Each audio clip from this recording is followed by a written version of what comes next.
అత్త తీసుకోండి.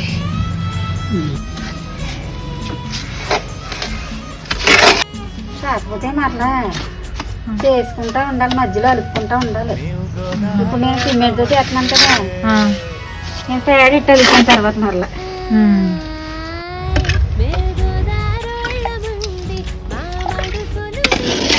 ఈ పొయ్యిలో ఏమేమి చేస్తారండి? పిండి వంటలు,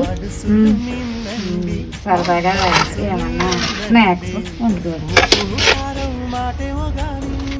ఇదే ఫస్ట్ టైం ఎప్పుడు అవునా? కూర్చుని సరదాగా కూర్చుని చేసుకోవడానికి. టైలరింగ్ షాప్ ఉండేది, వాళ్ళు బట్టలు కుట్టించుకోవడానికి వెళ్ళినప్పుడు మీ అమ్మాయి రోజు మా షాప్ వస్తారండి, రోజు చెవులు అని అవి కొనేసుకుంటారండి అని చెప్పారంట. ఆ చెవులు కూడా ఎలా అడిగి ఎంత కూడా